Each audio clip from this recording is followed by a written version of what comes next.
Joe, in the movie we watched this week, a smart, humble, intelligent, attractive, dashing man has to go into unknown wilderness to save two children. Now, if you were to name one person out there who could come help the two children that host this podcast out, who would it be? Besides me? Besides you. It's probably Scott Erickson. It's got to be Scott Erickson, right? Let's get Scott Erickson in here. I'm ready to save those kids. I'm ready to save those kids. First guest on the podcast. Whoop, whoop. Oh, what an honor. What an honor to be on this show with such mentions of movies. Mentions of movies. I can't believe that wasn't taken. Scott, you are the Tom Hanks to our, I don't know, is he the first guest on Conan O'Brien? We'll say yes. George Clooney was the first guest on a bunch of things. The listeners are scrambling right now. Yes. Bill Murray was the first guest on Dave Letterman. George Carlin on SNL. I know that one for sure. You are the George Carlin to our SNL. Great. No pressure.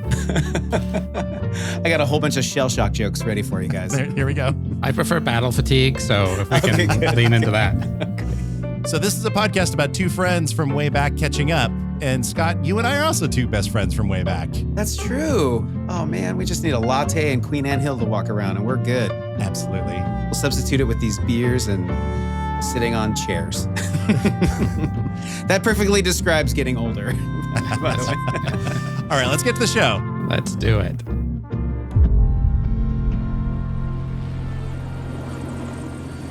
There it is.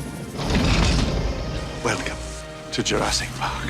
We've made living biological attractions so astounding that they'll capture the imagination of the entire planet. The most phenomenal discovery of our time.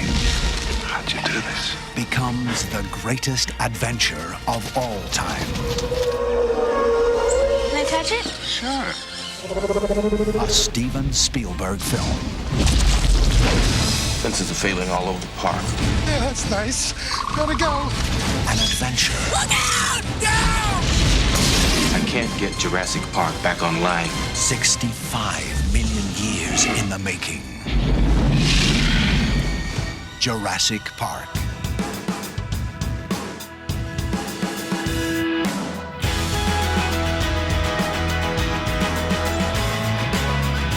The year is 1993. Steven Spielberg stepped up to the plate and said, you know what? It's time to make an adventure 65 million years in the making. Joe Sky Tucker with Scott Erickson. We are talking about Jurassic Park today. We are talking about Sam Neill, Laura Dern, Jeff Goldblum, Richard Attenborough, B.D. Wong, Samuel L. Jackson, Wayne Knight, famously Newman from Seinfeld, Joe Sky Tucker. What makes Jurassic Park a great bad movie?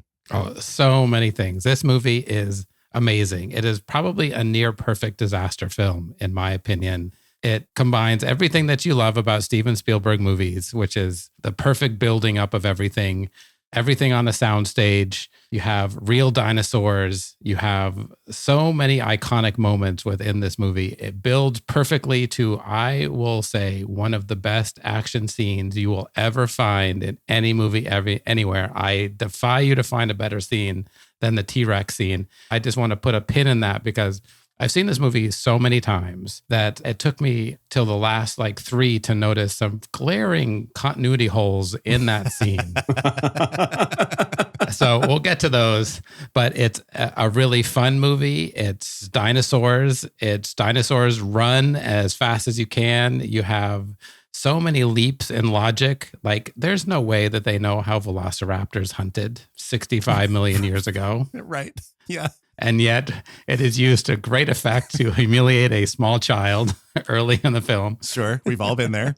Yes. I mean, what else are you going to do about velociraptors? So I will stop and toss it to you, Scott, because you have also thoughts about this and some of the sequels with Jurassic Park. So I'd love to get your thoughts on why Jurassic Park is a great bad movie or great movie or great bad movie or bad movie. I mean, nobody had really tried to bridge the gap between the old claymation Land of the Lost cartoon dinosaur movies that we had seen. Maybe that movie Baby. Do you remember that movie Baby about a baby dinosaur? No. Oh, and it's kind of people in costumes and lo-fi animatronics.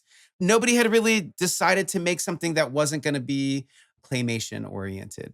And there's actually like a really amazing story from the guys who were at Lucasfilm, I think, who really pushed to have the computer graphics for it to be CGI.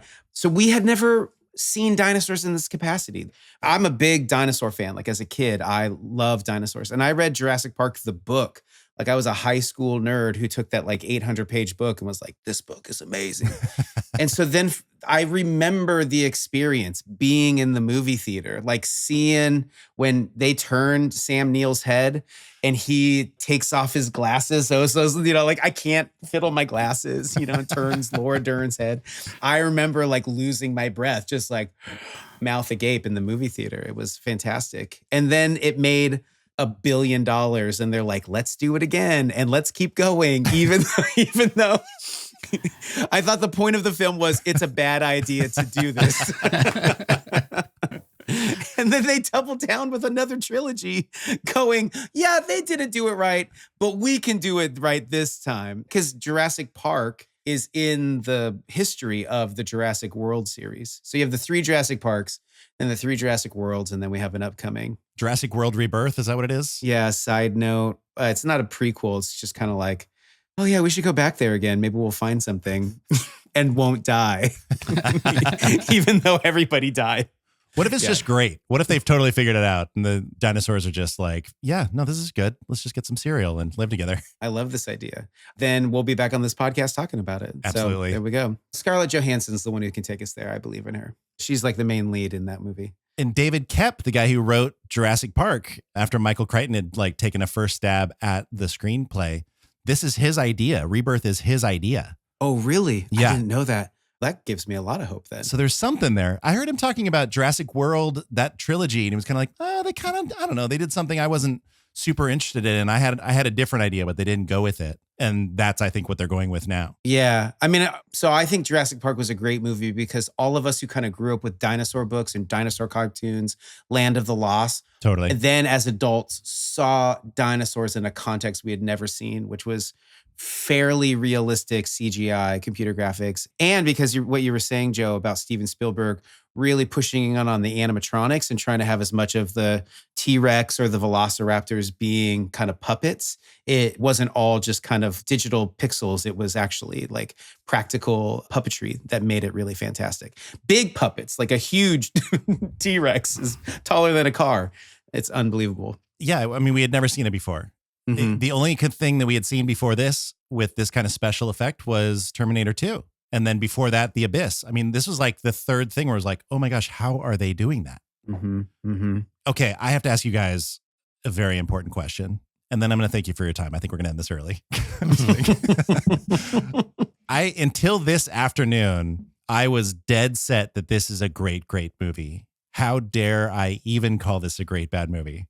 And then this afternoon, I kind of had a change of heart, honestly. And so I'm wondering, was this ever in contention for a great, great movie for either of you? Joe, what do you think? Absolutely. The first 10 times I watched this, I would have gotten into a fight with anyone who said that this wasn't one of the greatest movies ever made.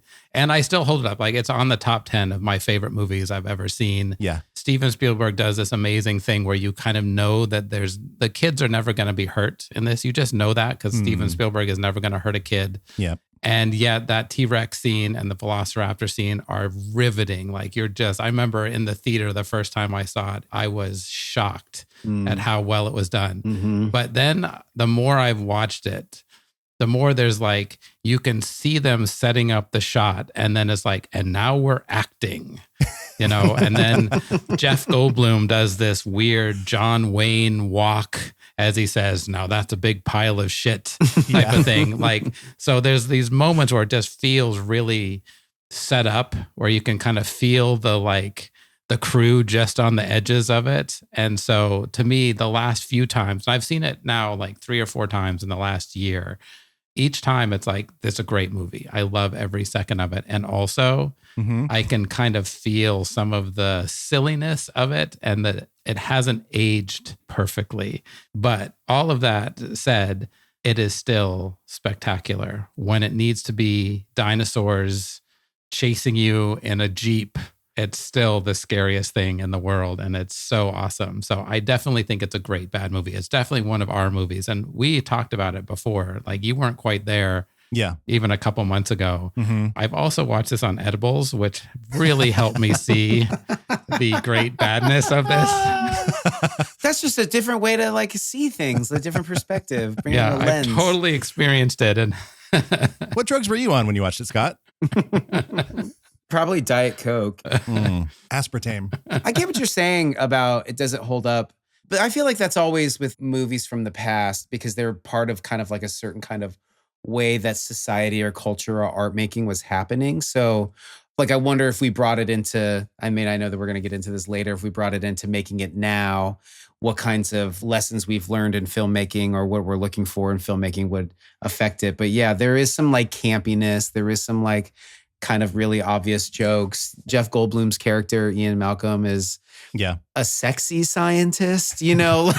A rock star? Yeah, like a rock star who can't play instruments. We're really good at dripping water on people's hands. So yeah, it's just kind of, there's certain like cultural or timeline moments that are there. But yeah, I think it's a great, great film. Oh, you don't go great bad. You go great, great. No, I think it's great, great. Yeah. Oh, wow. Okay.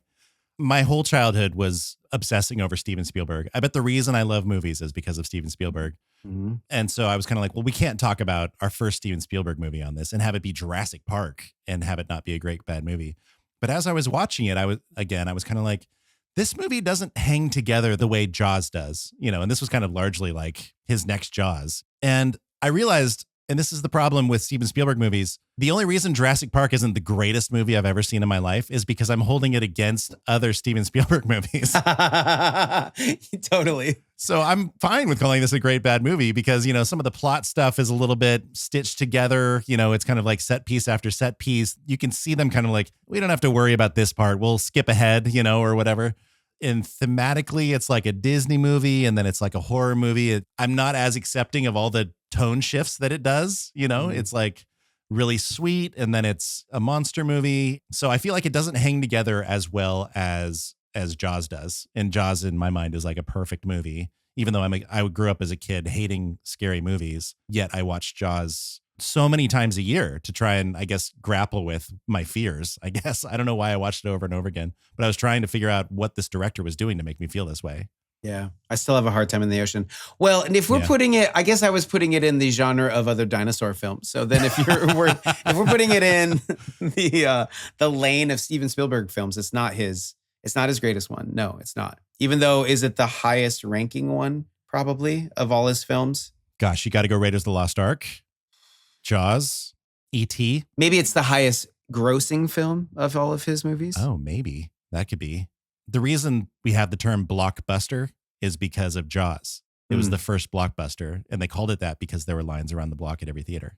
Yeah. And Jaws was in theaters for a year, like a full calendar year. Jaws was in theaters. Which is crazy nowadays. Like, I remember hearing a guy who went to saw Star Wars, and he's like, yeah, it was out for a year, and I saw it 11 times. Mm-hmm. Because you didn't know where it was going to go after it left. So they just kept it in there. Right. And now it would be, I guess we've seen that. There was a film recently that stayed in the theater for like a long time. What film was that? Top Gun Maverick? Yes, Top Gun Maverick. Yeah. Top Gun Maverick was in, you got it. That's it. That's totally a similar experience. But Star Wars was 2 years after Jaws. So like Jaws was like the Godfather. Amazing. Anyways, I think because of some of the pacing and some of the mood shifts that it just, these wild swings it takes, I'm going to say it's a great bad movie. But I have a million reasons that I absolutely love Steven Spielberg and John Williams and so many people involved in this movie. Let's talk about the stars of this movie. Joe, what's your take on Sam Neill, Laura Dern, and Jeff Goldblum in this movie? That they were like a pretty good trifecta of indie actors. Pretty much. I mean, Jeff Goldblum is probably at the time the biggest star. Yep. Laura Dern and Sam Neill was kind of independent stuff and done stuff, you know, obviously in Australia. Yeah, I think I liked all the actors. And I just want to go back to the kind of the great bad conversation. Like the only character that has any sort of arc to them is Sam Neill's character. Yeah. And basically he goes from hating kids to tolerating them sleeping on him.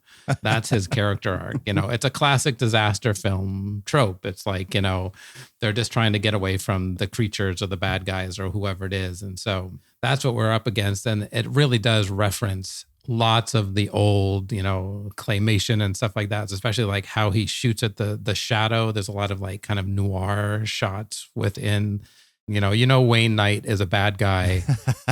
You almost know who they are. And this is a spoiler alert for one of my drinking games. Based on the kind of hat they wear, demonstrates the kind of character they are. If you Interesting. Go on. So you have like the girl with like the hat that's like a little too big and doesn't fit her well. And she's kind of like nerdy. And then you have from like Saturday morning cartoons, the Australian person who's like the game warden, essentially, could be like cut out of like 20 different Looney Tune cartoons type of stuff.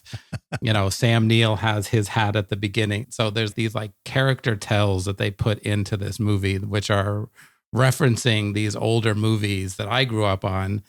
So I love all of those sorts of things that I didn't really catch the first time I watched it, and then you have amazing dinosaurs, and it's pretty true to the book. I read the book as well, so I'm one of those nerds that read the book, and wish that they had done more conversations about chaos theory, because that's a big part of the book. And there were pieces of it that I wanted more of in that, because they get into it a little bit, but you have all of that kind of as the backdrop, and then you kind of add in where we are in cinema at that moment. And it was just, everyone was ready for a Steven Spielberg disaster movie. Yep. So while I think it's a great bad movie, it is right on the cusp of a great, great movie. It has taken me 15 times of watching it to like get to the point where I'm like, oh, I can see why we're talking about it on this podcast. So you're right about in the book was a lot of it is about if we can get genetic material and we can bring things from the past. Yeah. Should we? Well, yeah, the structure of this movie is like an hour of wonder and scientific explanation and philosophical discussions of what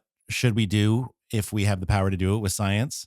And then the second hour of the movie is mostly either horror movie or comedy to break the tension and the occasional Disney moment because we're hanging out with dinosaurs that don't eat people, they eat plants. But like the first hour is pretty lengthy in the conversations. They definitely sell the bad guy when Sam Neill is talking to that kid in the Badlands scene at the very beginning when they're on their dig for dinosaur bones. Yeah, it just looks like a big turkey. Yeah. And let's listen to what he says. Because Velociraptor's a pack hunter, you see. He uses coordinated attack patterns, and he is out in force today.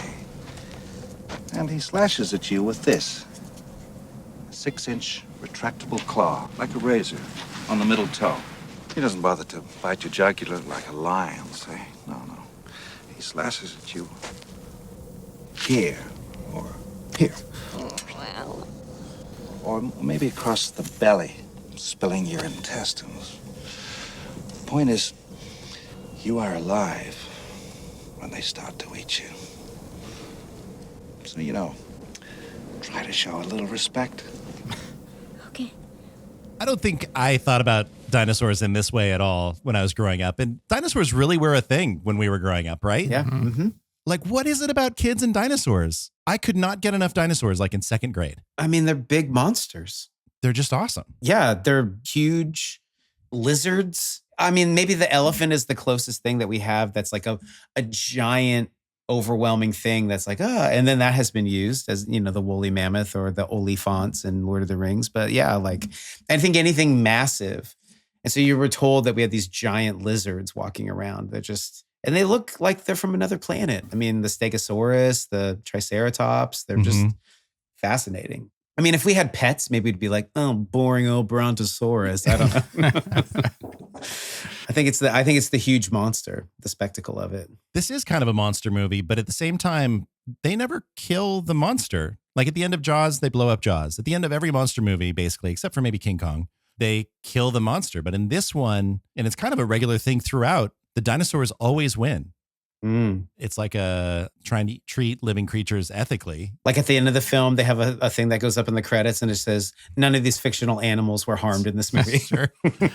Well, I remember Steven Spielberg produced a TV show about dinosaurs, I don't know, maybe 10 years ago. It had time travel and I can't remember what it was, but there were strict rules that people could not hurt the dinosaurs. And I think he's got those sorts of rules, like the dinosaurs can hurt each other, but people cannot hurt the dinosaurs. Right. And so that happens throughout this movie is like the T-Rex can kill the velociraptor, but we can't hurt them. They do lock one in a freezer, but probably got out, with it super smart. For sure got out. I mean, this could be in the super smart animals category probably for us. So Like Deep Blue Sea. yes, Yeah. this is Oh my this is gosh. really just a remake of Deep Blue Sea. 4 years before Deep Blue Sea, but that's all right. He had a vision. He's like, I got to get it out before Deep Blue Sea. Rennie Harlan is just nipping at my heels. Samuel L. Jackson was like, yeah, I'm in that one too. Same arm. So I was going to say that like this movie, honestly, like when they're on the tour, which is like, I don't know, 40 minutes in, they are talking about how disappointed they are in the tour because they're not really seeing the dinosaurs. And it takes a really prolonged dip and is like pointing out at how boring things are, how slow this is getting. They really like slow this thing down to like 0 miles per hour until the T-Rex comes and then they floor it, Yeah. Unbelievable structure of a movie. It's very much like Die Hard, where it's like you don't see the bad guys for a really long time. They just kind of set the table with a bunch of conversation and relationships before Hans Gruber shows up. Yeah, it's brilliant. I mean, I think as the viewer, you're kind of bored as well. You're like, where is this going? Why is this? And you really get like you're in that Ford Explorer and it's raining outside. I still think today there's a scene where Alan Grant, somehow he got a canteen and he's holding it out the window to get some water. And I'm always like, how wet was his hand? How much water got into the window, into the car to fill up enough to share a drink? I think about that all the time. The sharing it pushes it over for me. Because we live in the Northwest and it rains and you'll roll your window down and be like, oh, and then it's just everywhere's wet. Yeah. And I was like, that guy filled, partially a canteen with rainwater. Enough to share. That's crazy talk. That's how bored they were. They were like, I'm willing to get wet to get some water because we're so bored. Totally. Even the audience is like, is this where I go to the bathroom? And then, oh no. And then 20 straight minutes of T-Rex and falling off a ledge. And then a Ford Explorer is in a tree and we're climbing down the tree so the Ford Explorer doesn't crash on us. Amazing. Timmy's in the car. This is the first time I've ever watched this movie. And I was like, Timmy might be my favorite person in this movie. Timmy has the greatest lines. He's totally trolling his older sister the entire time. Yeah. Timmy is the best younger brother of all of the Jurassic series. Were you reliving your life as having older sisters here, Greg? Is that? I had 2 Lexes growing up. Oh my gosh. And did they know Unix-based systems to like restart computers and all of that? So was that in the book? It was, but what I remember from the book is that the daughter is basically the worst character in the world. Like she has no redeeming qualities, and basically like Timmy does everything, and then she's just kind of hit a foil to be kind of annoying throughout the book. And in the movie, they kind of give her more meat. Yeah. Because in the movie, they make her I haven't done anything but kind of screamed and been annoying. But wait, I can restart the computer, which is going to save us all. So we each have a task. We each play a part in saving each other, even though we're annoying.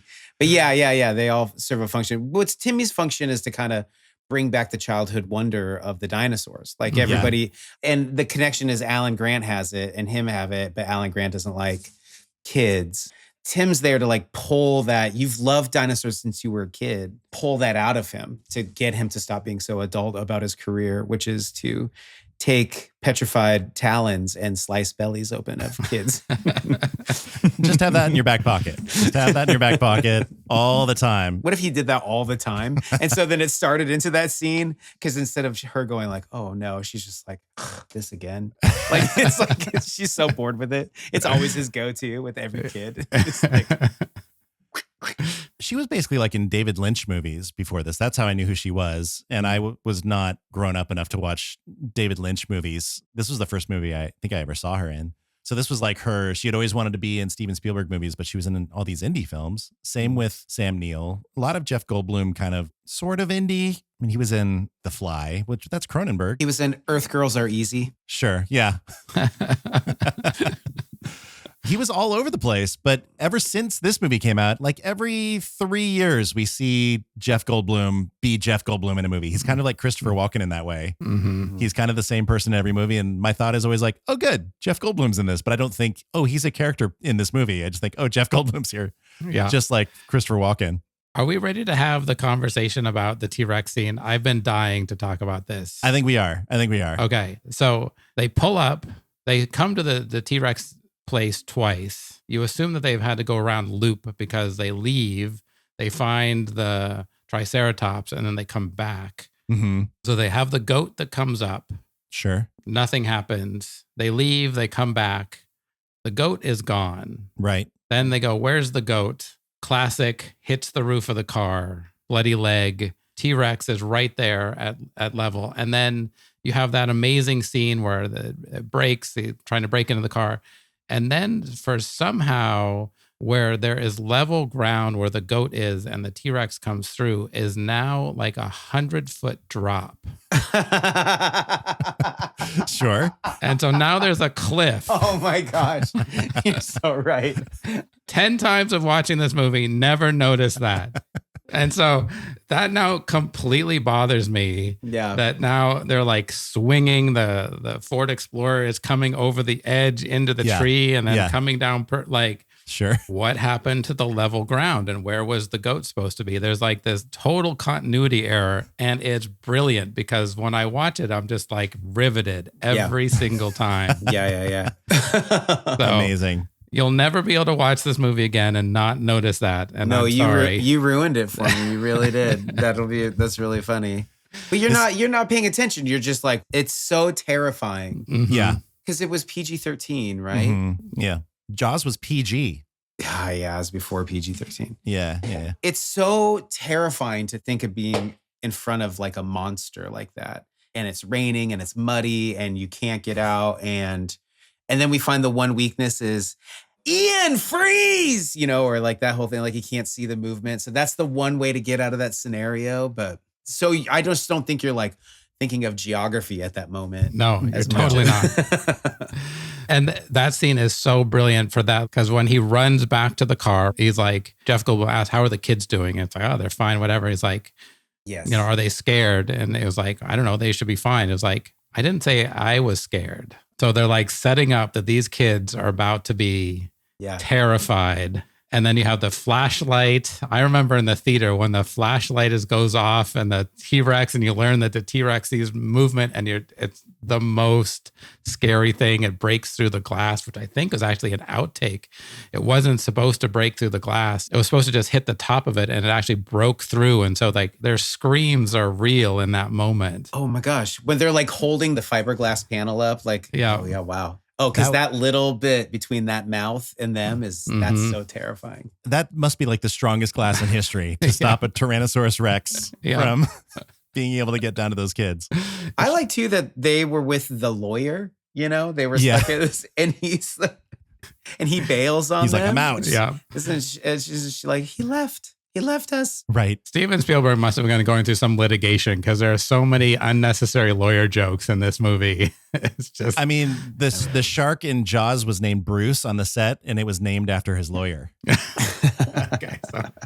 So lots of lawyer jokes with Steven Spielberg. Just incredible the way that they were able to take the animatronic T-Rex when they were up close, and then in the same shot have a CG Tyrannosaurus Rex walk away. And usually we see the CG through like the windshield of the car or inside the car. And the way that they switched between like the real life animatronic and went to the CG dinosaurs, pretty good stuff. Mm-hmm. In the usual like Marvel movie these days, there's like 2,500 computer generated shots. This movie has 64. That's bonkers. And it's so much better in my mind than anything we watch now. It almost holds up to scrutiny today. I feel like if we watch it on the big screen, it like doesn't hold up, and I give it a little bit of grace for that, just because I know that the graphics are not going to be. But even with that, it's still There are moments where I noticed it, but for the most part, I was just in the movie. Yeah. Yeah. I mean, they used a lot of puppets, the Dilophosaurus. That's a lot of practical. Obviously, the big ones are all CGI. No, they weren't. They had 25 people standing shoulder to feet, just all the way up that neck. Just Stan Winston. Moving it around. Who made every monster in every movie when we were growing up. Yeah. Yeah, whenever you see it, like the whole thing walking, yeah, that's CG. But I mean, it's a lot more like practical stuff than you think it's going to be. There's like two more. Well, there's a few more T-Rex scenes, but like, yeah, the second one happens at night when it chases after the Jeep. But Yeah. then there's like 2 daytime. It kills like one of the Gallimimus or something like, or some other dinosaur. And the kid's like, look at all the blood. But the T-Rex in the daytime does not look as impressive as T-Rex at night. And then the final whole like scene with the velociraptors. But the first time we're introduced to the T-Rex, it's this really brilliant combination of CGI and practical modeling. And so it's really impressive. It's unbelievable. And Yeah. I have to point out, there's a big theme in Great Bad Movies where a storm is rolling in. The Yes. storm rolls in so fast in this movie. We are just like clear skies, green pastures, filmed in Kauai, and then just 5 minutes later, sun has gone down. It is raining so hard, and the T-Rexes show up. I will say I've lived in the South twice, and it does happen like that. It is like nice, and then all of a sudden you're taking some stool samples from a triceratops, and you're a little thunderbolt, and you're like, oh, yeah, there's something coming. Yeah. And did Jeff Goldblum have an uncomfortably like unbuttoned shirt when you were doing that as well? Just glistening. He was there like laying on a Jeep, just like, we got to go. We got to go. Yeah, there's that moment kind of later in the movie when he's just like sitting in a weird way, kind of leaned back with his shirt open. And why didn't any character say, why are you sitting like that? There's a bar in Port Angeles that has a big painting of him in that pose. And it's amazing. That is incredible. That's how Joe's sitting right now. Yeah, exactly. Just glistening. Yeah.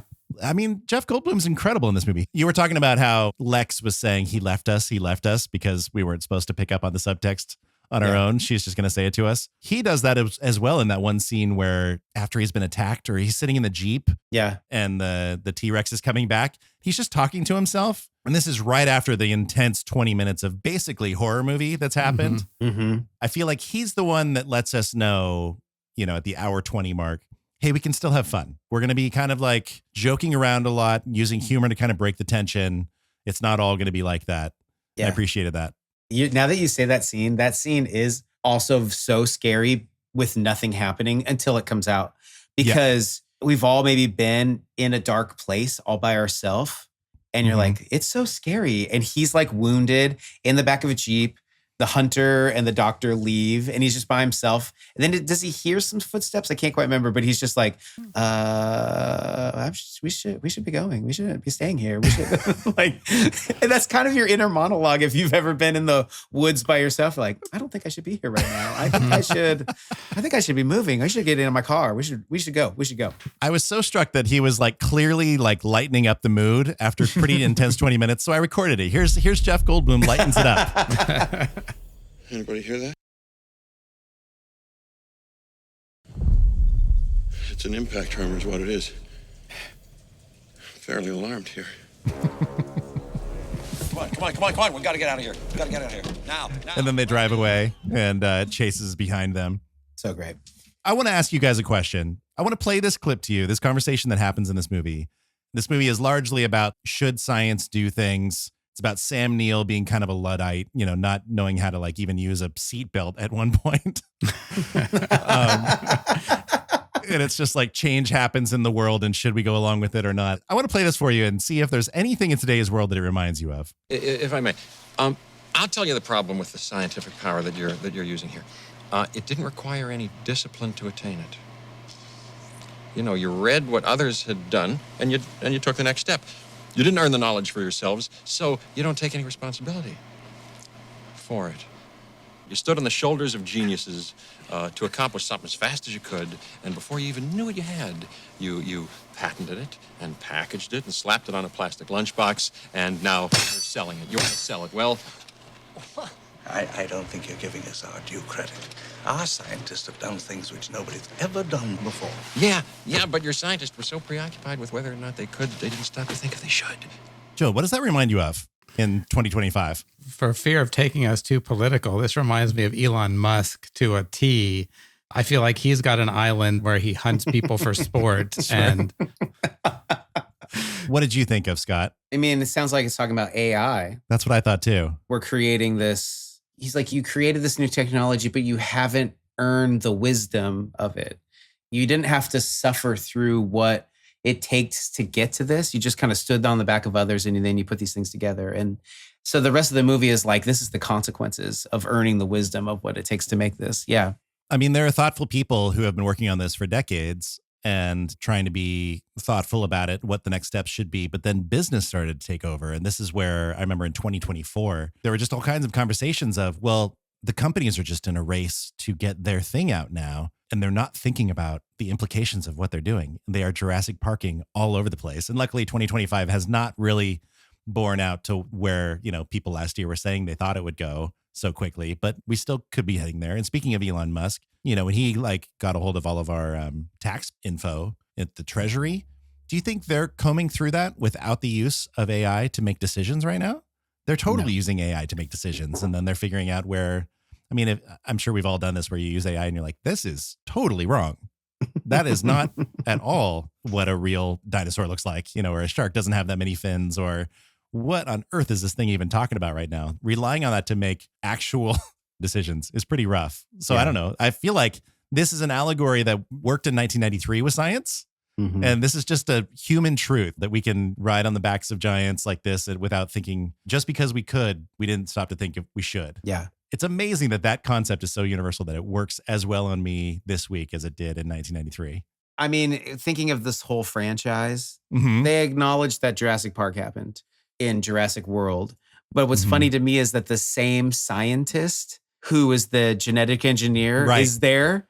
And he's like so corrupt and hasn't learned his lesson. And so he's just like, sure, let's throw some frog in there. And let's throw some, what's the one that can camouflage itself? Let's throw that one in there and make the Indominus Rex.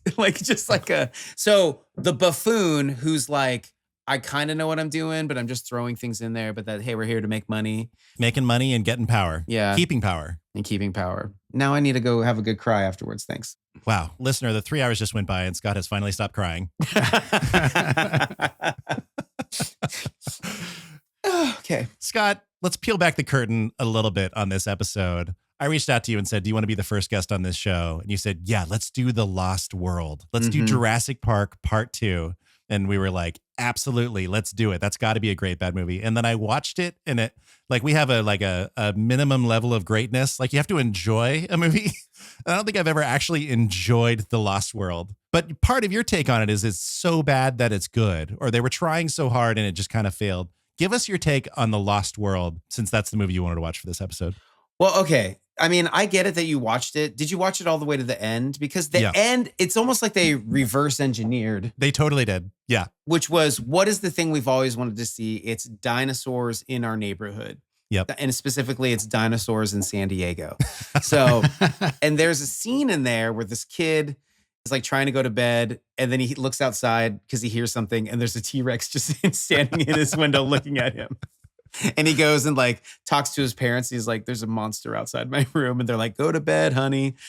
And I think as a kid, I remember that kind of fear, looking out the window, expecting to see a monster, really loving dinosaurs. And so that image became really profound as like, whoa, they did it. They visualized the thing that I always wanted them to visualize. But yes, how they get there, how they get the dinosaur to San Diego is ridiculous. Steven Spielberg did direct this film, which is not great. There's some early stuff. I mean, you got Julianne Moore. Yep. You've got Vince Vaughn, who's kind of great in it. Yep. He's Vince Vaughn-y, but not to his full potential. Yeah, it's like right after Swingers, right? Yeah, I think it was kind of his first big movie after that. The guy from West Wing, I don't remember his name. Richard Schiff. Richard Schiff, that's it. Plays Richard Toby. Schiff. Yeah. I love Richard Schiff. He was also in Speed, by the way. Oh, yeah.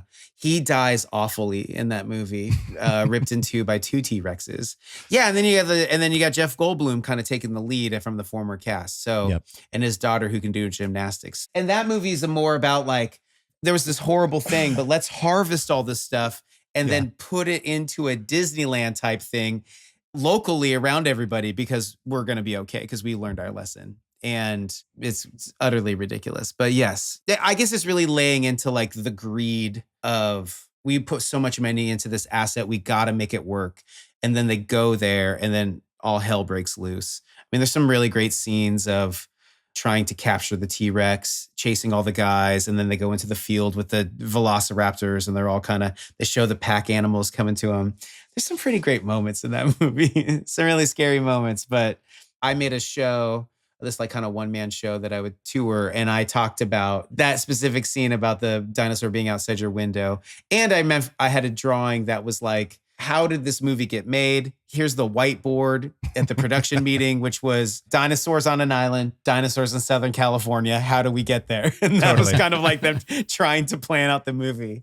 It was meaningful to me, but yes, then when we talked, I was like, you're right. It couldn't be a good, bad movie. It's like I don't know. Maybe if it was like a 2:00 afternoon movie, you're like, sure. I mean, I watch it every couple of years. I'll be honest. Yeah. But it's maybe my least favorite of every Jurassic Park movie because it's so heartbreaking to me. Yeah. Even the third one. Oh, the third one's good. The third one's like, what if it just all started 5 minutes in and then it's running, and then it's done. It's like a 90-minute movie. Yeah. Well, it knows what it is. Yeah. It's just like we got to save our kid and that's all we're doing. We're not trying to have any philosophical talk. Although the very beginning where they're like parasailing and the boat goes into a cloud and then comes out and everybody's dead and you don't know why. That part, that's like right at the beginning of the movie. And I'm like, oh my gosh. But I will say this. As a designer, because the Jurassic Park logo and font are really epic. Oh my gosh, iconic. Jurassic Park 3 is the only movie that substituted out the T-Rex in the logo. It has the Spinosaurus in the logo, which was trying to like make a scarier version. Because the T-Rex is not in the third one, the Spinosaurus, which was a bigger dinosaur, which could swim, which was one of the worst or most terrible like carnivores that's ever to walk the earth. So it was like, that's a bad guy, but it has a big fin and you're kind of like, I don't know. It doesn't have Rex at the end. Spinosaurus. So I watch all these movies every couple of years. For some reason, I have to watch a movie if it has dinosaurs in it, even though I know it's going to be horrible. I'm like, it's okay if it's bad. But William H. Macy, Tia Leone. Yeah. Sam Neill comes back for that one. Sam Neill. Yep. And Laura Dern's in it for a minute. She married somebody else. Yes. Which ties back to Jurassic Park 1. They're kind of together in that movie. Yes. And then goes all the way back to Jurassic World Dominion, where they kind of post-divorce get back together or fall in love a bit. I forgot about that. It's time for me to rewatch all those now. So there is love in this movie. There is love in this franchise. Really, the whole franchise is about Alan Grant and Ellie getting together eventually. Yeah. Wow. You just ruined it for Joe. Joe's out. Yeah, I'm out. And Ian Malcolm becomes a highly acclaimed lecturer. Still wears all black. Amazing. Joe, The Lost World. Where do you stand on The Lost World? I've only seen it once in the theater, however many years ago that was. I think it was like 1952. I liked it. It was a classic sequel. They upped the dinosaurs. Spielberg does his thing. I agree that when they get to San Diego, it's ridiculous. It's just like super dumb.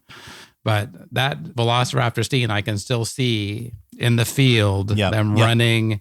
And then the gymnastics scene, it's pretty silly, but it's also kind of worked for me. So I was like, I was in. David Koepp worked on that movie also as a screenwriter. I heard him a couple years ago in an interview.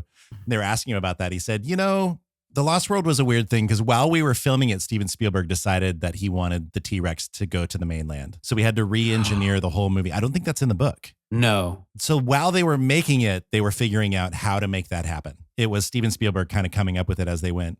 And so he said it was a lot of like, we're just going to do this. And then telling the screenwriter on set to like make it happen, which I think happens in a lot of movies. Steven Spielberg was like, David, okay, she's great at gymnastics. So, we'll have the scene where there's like parallel bars, but it's trees. And David Koepp was like, I mean, we probably shouldn't, right?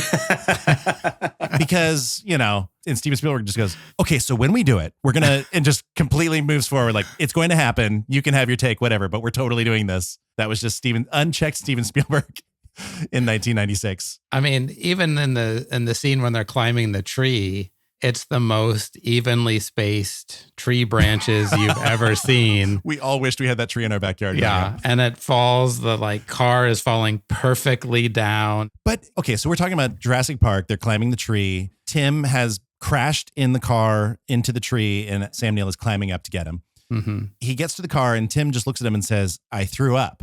Which for the longest time I was like, oh man, that must have been really stressful. But now that I'm a parent, I was like, oh my gosh, he must have gotten a concussion. But they never do that. He's just really stressed. But then I Googled it. In the book, it's a whole journey of Tim got a concussion in the book. Do you guys remember this? No. Oh my gosh. That would have ruined this movie for me. Like a kid got a concussion.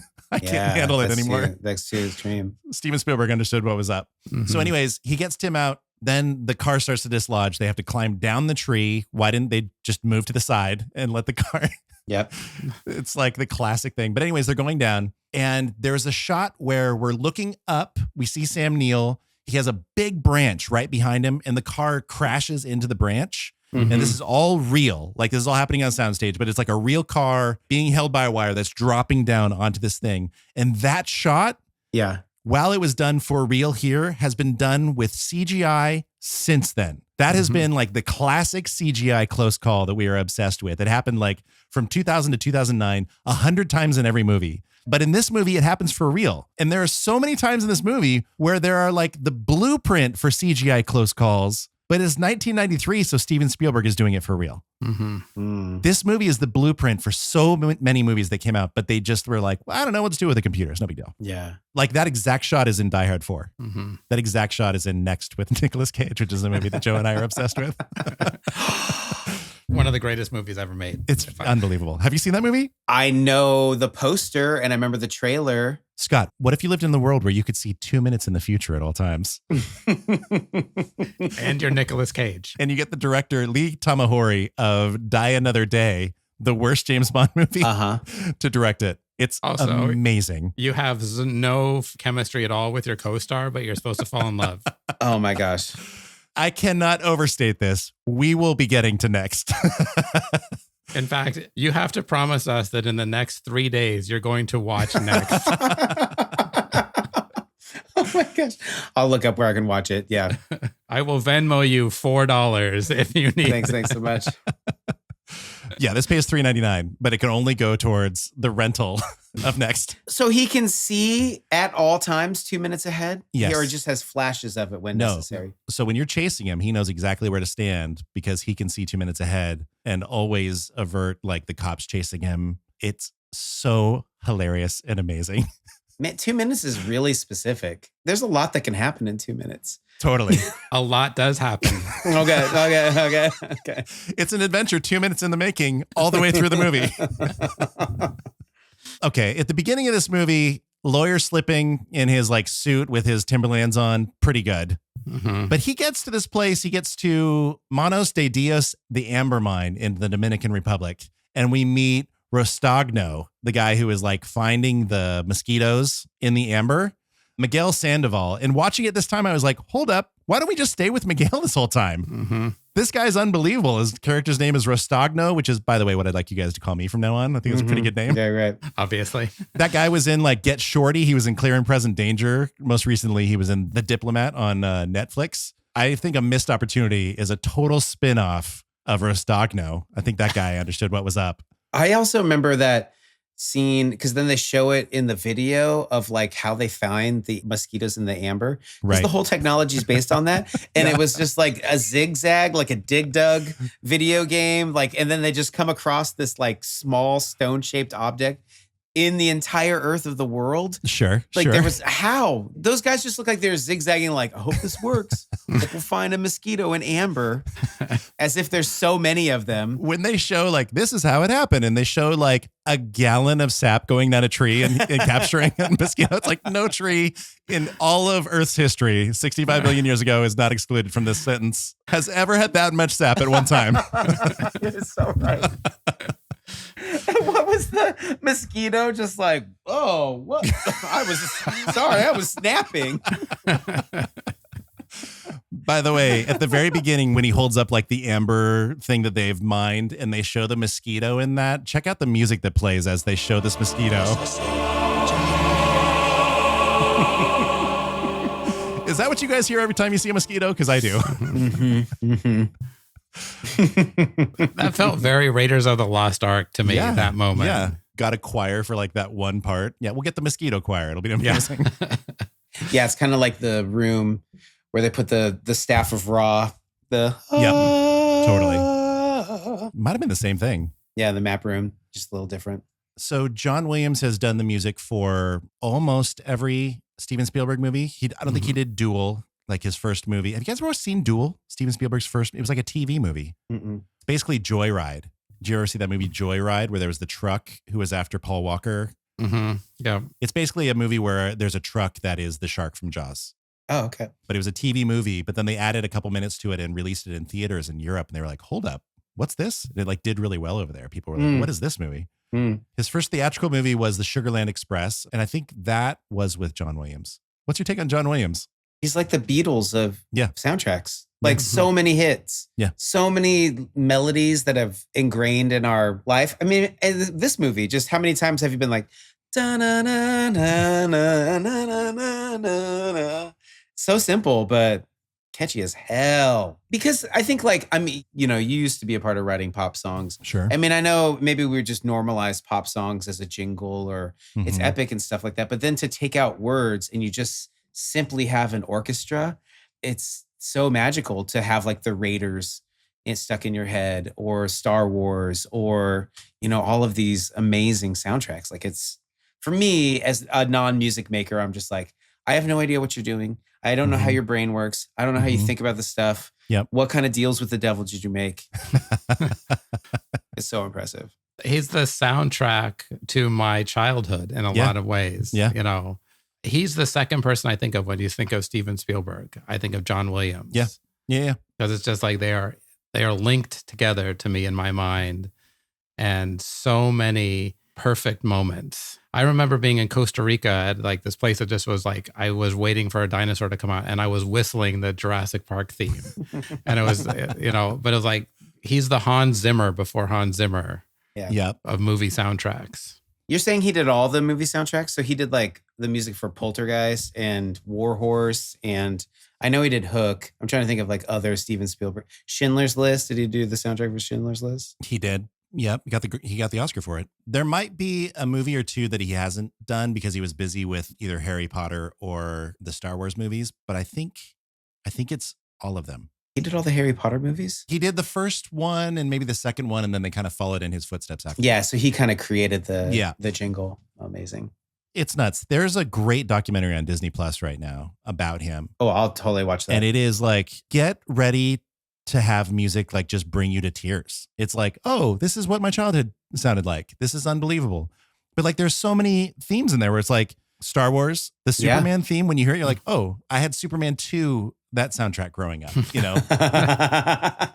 But like I was such a Steven Spielberg fan that I followed him all the way throughout the 80s. I mean, he was the first person I noticed had a director credit. When I saw Jaws, I was like, how is this movie making me feel this way? Even though this is a big, stupid, broken shark in this movie that you kind of can't see. How are they doing this? It's like a magic trick. Yeah. And part of it was John Williams was putting that music together. Yeah. And so you just kind of can't disconnect him from those things. So like I owned the Empire of the Sun soundtrack. I was the kid that had Empire of the Sun, the poster on my wall growing up. I think the reason that I'm a graphic designer is because I fell asleep every night and woke up every morning staring at movie posters on my wall, just picking out how they were created. Can I tell you a quick story about music? Of course. When I lived in Houston, a friend of mine did a lot of work with the astronauts down there. And he goes, hey, I'm going with one of the astronauts, Mike Massimo, and we're going to the Switchfoot Goo Goo Dolls concert because Mike took a Switchfoot album up into space and we're going to give it to the band. Do you want to come? And I was like, the answer is obviously yes. I have so many questions.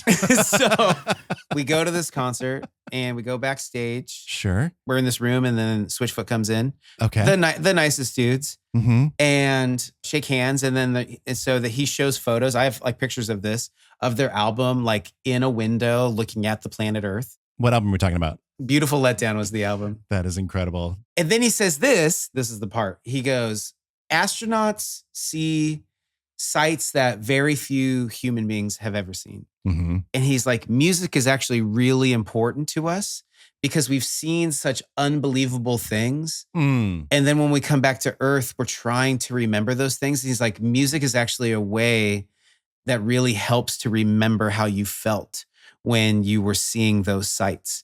And it becomes a placeholder for those experiences. Wow. And as you're saying that, I'm like, that's exactly what a soundtrack is. Because I had the Raiders soundtrack on a cassette tape, and we'd go on road trips. And I watched Raiders so much that I could play the soundtrack and play the movie in my mind while I was sitting in a minivan driving through like Oregon somewhere. Yeah. You know, like it became a placeholder for that experience of watching that movie. And so soundtracks, I think they become that kind of holder for those emotions and those experiences of seeing it on a big screen or seeing that movie for the first time.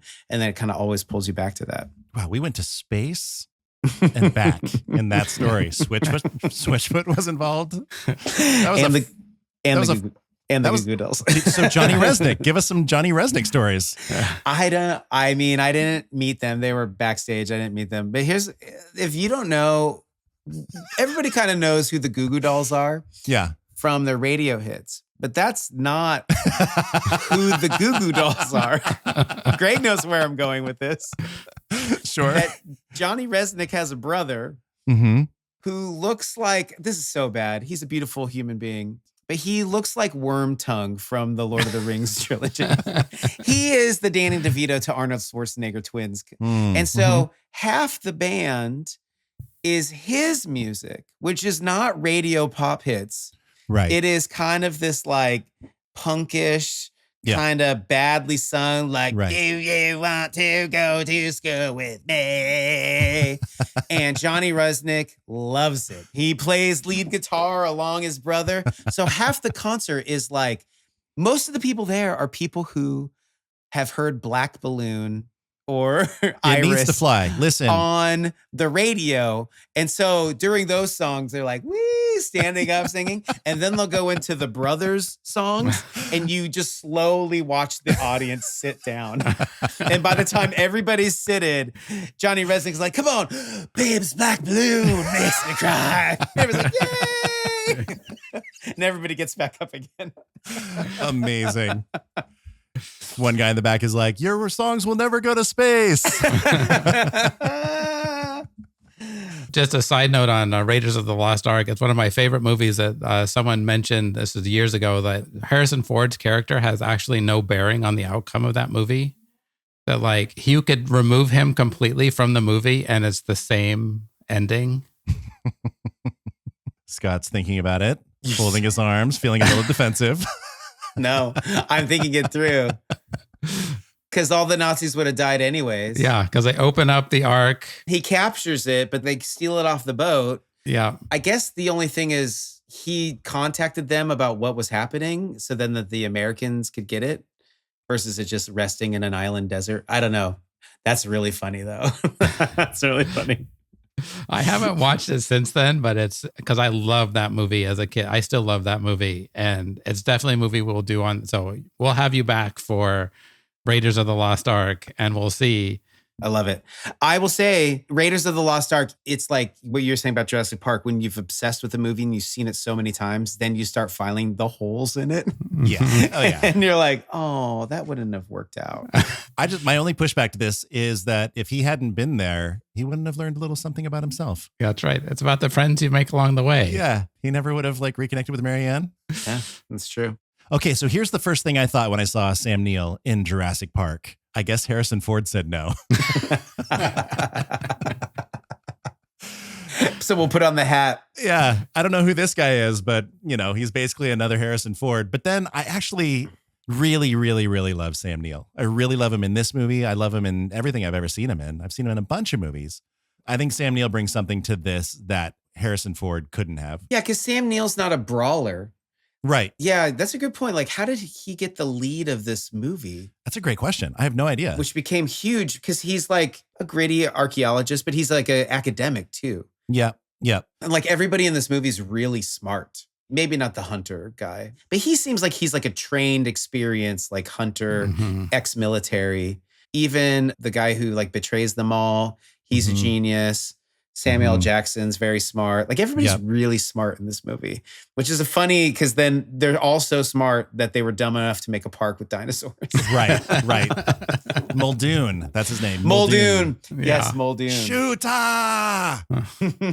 Shooter! Great first sequence. Great first sequence, just like Jaws. Yeah, I remember trying to watch this movie with my son when he was like 3. Oh, no. We couldn't even get through that scene. Yeah. And you don't see anything. It's like a classic Spielberg. Right. All like weird smoke in the trees and backlit, and you don't see anything, but it's scary. And we're like, okay, we're watching something else. Yeah. There is so much light in this movie. That's one note I have about this movie from 1993 is what were they thinking with the lights in this movie? There's so much light everywhere. I think it's overlit in my mind. You mean like at night with like the big lamps and everything's just... Every scene is overlit. The cinematographer on this movie, his name's Dean Cundy, and he only made 2 movies with Steven Spielberg. He made Hook, which was his movie before this, which, divisive movie for people. And then this movie. And this year, 1993, Steven Spielberg released 2 movies, Jurassic Park and Schindler's List. And on Schindler's List, Steven Spielberg met Janusz Kaminski, like the famous DP. They've worked together on, I don't know, let me go through my notes here. Oh yeah, everything Steven Spielberg's done since then. He's been his DP ever since. Yeah. So Dean Cundy was not around. And Janusz Kaminski is such an interesting DP. If you watch Steven Spielberg's movies in like the last 15 years, it's like, where is that wall of light coming from? Actually, you know what? I don't care. It just looks so rad. Yeah. Let Janusz be Janusz. Yeah, I heard an interview. Oh, it was when Steven Spielberg was on Smartless. And he talked about while he was making Jurassic, he had been thinking about Schindler's List. Yeah. And it was like while they were in like post-production, he didn't even finish doing like all the final stuff. He like gave it to his assistant because he knew he needed to do Schindler's List like right away. They had kind of finished editing it, but they needed to do some like sound and other things like that. And he like immediately started on pre-production of Schindler's List. No, I think he went to go shoot it. So they were making it at the same time. Yeah, like all of the post-production on this movie, which was pretty extensive after they decided we're going to do CGI. That kind of pushed it back quite a bit, even though it was only like 60 something shots. It took them 2 years to do those. And it takes like 1 year to do 2,500 shots on a movie now because computers are so amazing. Yeah. So, I mean, like the post-production of this movie, he was basically doing Schindler's List, which, oh my gosh, how can you as a person, first of all, do that back to back? But like, how could you be filming Schindler's List and being like, oh yeah, that's right, I got to give some notes on my dinosaur movie. Unbelievable. So he takes a 3-year break and then he makes The Lost World and Amistad in 96. He just likes to put sci-fi and sad historical reality together. Yeah. It's like a little like a balancing act. Yeah. What a talented man. Maybe it helps in the contrast. I don't know. I could see how that was like going in on science and fantasy and this other thing. And then just I want to go something that's like really personal or really like about people and reality and kind of like spanning both of those things. Maybe it's like it's cathartic to kind of move from one to the other. He's 18 years after Jaws. He's like 20 years after Duel and Sugarland Express. So he knows how to do this. In fact, like when he was making movies, leading up to this, his 80s were pretty crazy. Like Quincy Jones got him to make The Color Purple, which was a lauded book. And he kind of gave like the watered down, he only did the stuff he was comfortable with from that book, which meant like he kind of didn't do the whole book. Yeah. But Quincy Jones was like, if we want this movie to really get made and get put out, let's get Steven Spielberg to make it. His famous thing is he always has like 5 movies ready to go. And then when it seems like the lightning is going to strike one of them, he takes that and shoots it. But like every movie that's ever been made in Hollywood history in the last 50 years, Steven Spielberg was originally attached to. Interstellar was written for Steven Spielberg. Wow. He worked on it for years, which is why it's like the most Spielberg Nolan movie. Yeah. I just think it's amazing after like Empire of the Sun, he, makes this super emotional movie. He discovers Christian Bale in that movie, a young Christian Bale. but it didn't make any money. And critics were like, it's perfectly made, but what on earth is this? And I was like, who cares? I'm a little kid and it's about a little kid. Let's do this. John Malkovich is in that. Yeah. Too. Wow. Good pull. I remember watching that movie. I kind of want to revisit it because it's been such a long time. It's about British prisoners during the war between China and Japan. Yeah. And it's at that prison camp. Yeah. It's like through the eyes of a kid. Yeah. Anyways, this all leads up to Harrison Ford was not in this movie. Sam Neill was in this movie. Indiana Jones hates snakes. Sam Neill, the whole movie is just talking about things he hates. He hates kids. He hates trees. As he's climbing that tree, he says, I hate trees, I hate climbing, and I hate heights. It's like just three.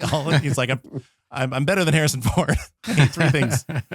Then he goes up in that tree and they're doing wide open shots to bring wonder again because, you know, the dinosaurs that visit them, they eat trees, not kids. Although those dinosaurs totally should have killed them while they were sitting in that tree, right? Oh, man. What if they were asleep and then just one of them's like, and their leg's gone and it's just like chewing, spits it out. But we got Disney movie music on, so it's all fine. I mean, one of them sneezes on Lex, so. Yeah, that's what you get for being an older sister. But then how many days later is it while he's sitting in the tree from when he was talking to that kid in the Badlands at the beginning of the movie? Is it like 2 days later? Probably 2. He's had that raptor claw in his back pocket the entire time in the movie, and it's just now starting to bother him while he's sitting in the tree. Yeah. I was like, what? Just now? It's a metaphor, Greg. Obviously, it is. His hatred of kids is in that claw.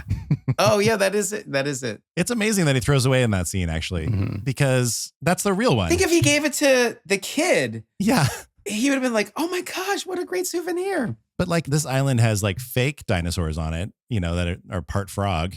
That was like a real one. Why would he get rid of that? I mean, at least be a middle-aged man and put it on a necklace and tie it around your neck. That's totally a souvenir you get at like Margaritaville. And Wait, can I tell you guys a Margaritaville story? Absolutely. So my work gets together once a year. Everybody works remotely at the company that I work for. One time we got together in Palm Springs at Margaritaville, which was the old Riviera. Who's the guy that Margaritaville is based on? Jimmy Buffett. Jimmy Buffett. So it's like I don't know anything about Jimmy Buffett as a person, but it's like Jimmy Buffett Instagram posts on TVs everywhere. Like what Jimmy's up to today. Oh my gosh. And it's just all like Jimmy Buffetted out. And I don't really understand that world, but everyone that is there except the people I work with are, the whole time I'm there, I was like, who is this for? I don't understand Margaritaville at all. Yeah. I mean, it's really nice to be in Palm Springs. This place is great, but who is Margaritaville for? And then on the last day we were there, it was like the day we were going to fly out. I decide, you know what? I don't need to like dress up. I don't need to have like a button up shirt anymore. I'm not really going to see anybody from work. I'm just going to fly out. And so I put on some shorts and some flip flops and a t-shirt because I'm in Palm Springs. It's kind of warm. And my shorts are like the old shorts that like you don't really want anybody to see you in anymore. They were like camo cargo shorts. Yeah. So I put on these camo, not even thinking. They're just like this is what I do the yard in. And so I put on my camo cargo shorts and flip-flops, t-shirt. I step out the door with my bag and like 100 people who look exactly like me walk by my room in that moment. Like 100 men with cargo shorts that are camo and flip-flops walk by. I was like, oh my gosh, is this place for me? Oh no, is this what I am? You're wasting away. I'm wasting away. You're wasting away. Yep. All right. So Joe, let's start this from the beginning. Let's just set the scene. Okay, so we find out Sam Neill is on the run with the kids, and they discover the eggs, and they discover that the dinosaurs are breeding, and then it's like, oh, because they're using amphibian DNA, and amphibian DNA can switch from male to female or female to male. That's all well and good. Why does he smell the eggshell? It is so gross and unnecessary. I clocked that as well. I don't know what's going on there, what the thought process was, but it was off-putting for sure. Oh, I got to think that it's because in a career where everything's millions of years old and it's just fossil, there's no smells, there's no visuals, so he's just like taking it all in, even the grossest stuff. Like he probably like, like hugged that triceratops and then was like, fingertips to his nose. like, what does it smell like? Like, all right, I'll allow it. All right, I'm back in. All right. There's also a scene when they're in the lab and the egg is hatching. Yeah. Yeah. And they're all uncomfortably close together. Like having this conversation. Yes. It's like no one has a conversation that deep, that close together. So I totally thought like, oh my gosh, it must be so uncomfortable to be an actor and have to pretend like this is a normal conversation when you're inches from two people's noses. That's so good. Yeah, I guess there's all kinds of videos on YouTube about film school of the visual language of Jurassic Park. And apparently whenever the people are together, they share a frame in a certain way to show community or something. And whenever there's a dinosaur, they take like the bottom half and the dinosaur is like taking up the rest, and it's all big wide shots. And whenever they have an idea, there's a light behind them. awesome. Oh, yeah, like during the dinner. And so the projectors are lights behind them. That's a great looking scene. That scene's amazing looking. But why are there projectors in that room? And they're just showing like old pictures of dinosaurs and then the drawings of the like hotels and stuff like that. Yeah, there's like a Continental Airlines. There's never like, here's all of our dinosaurs, you know? Because Sam Neill's character would just been like, hold on, what is you have that one? You have an ankylosaurus? Whoa. It's like a sales presentation that they're eating dinner in the middle of or something. Yeah. It's a timeshare. At the end, they're like, so do you want to commit to this many points a year, staying in one of our many luxurious dinosaur hideaways? But still kind of cool. Probably a soundstage in London, but whatever. Yeah. Spared no expense. Can we talk about spared no expense for a second? Sure. I love it. I love it every time he says it. We haven't talked about Richard Attenborough. Yeah. I mean, if you're playing, that's got to be a drinking game. If you don't have that as one of your drinking games, then did you even watch this movie? Wow. I feel a lot of shame right now. Yeah, you should. Yeah, I had that. I had that in mind. Scott is writing something down. Here's why I loved it, though. At the end, when they're sitting eating ice cream because they're sad, they're eating their emotions. And she says, it's pretty good or not bad. And he says, we spared no expense. And I was like, damn straight. You spent big on the ice cream. That's right. Because you're a proper gentleman. What's the most expensive ice cream you guys buy? Probably Ben and Jerry's. Yeah. Not on sale. I got like a good Tillamook. I love that Neapolitan. So good. It's a triple threat. Yeah, it really is. That's the original trilogy. Although Holly did eat out all the chocolate. And well, and that is in The Simpsons where Homer's like looking for ice cream. That's right. And then there's like two Neapolitans and the chocolate's gone. And then he looks in the other one, the chocolate's gone. He's like, Marge, we're out of ice cream. Hold on. We need to have the conversation that needs to be had about ice cream for a second. Because as you know, Greg and I met scooping ice cream. Oh, that's right. Yes. What is the right proportion in a Neapolitan of chocolate to vanilla to strawberry? Because it is not, in my opinion, a third. You're right. Yeah, you should definitely make more chocolate. But well, see, my daughter loves the vanilla and the strawberry. I like them all equally, but I would love to see some tests where we kind of maybe go 70% of that wheel.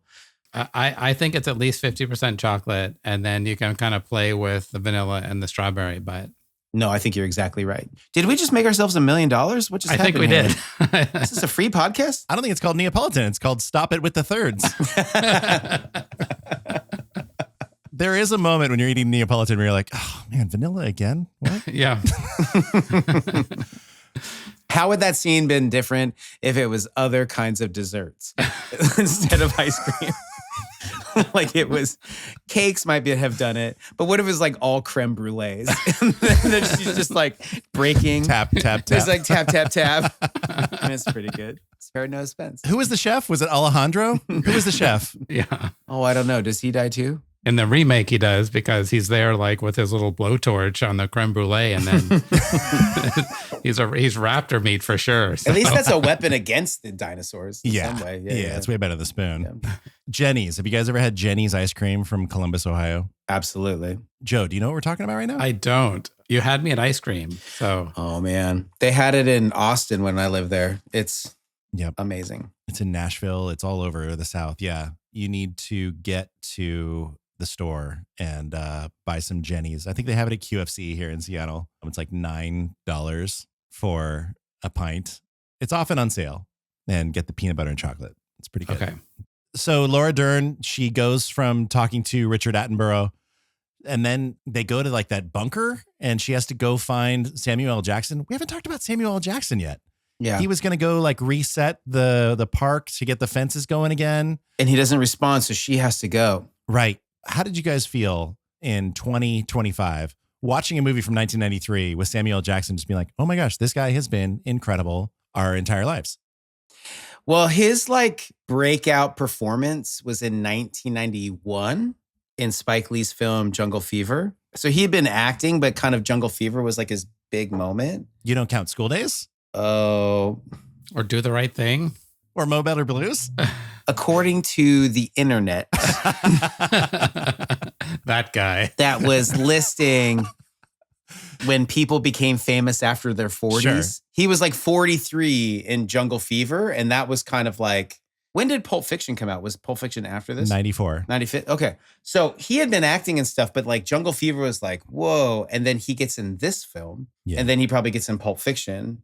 So yeah, so to look at, it's Samuel Jackson. Yeah. But you're like, oh, you're just you're the black computer guy who's like the first one to die.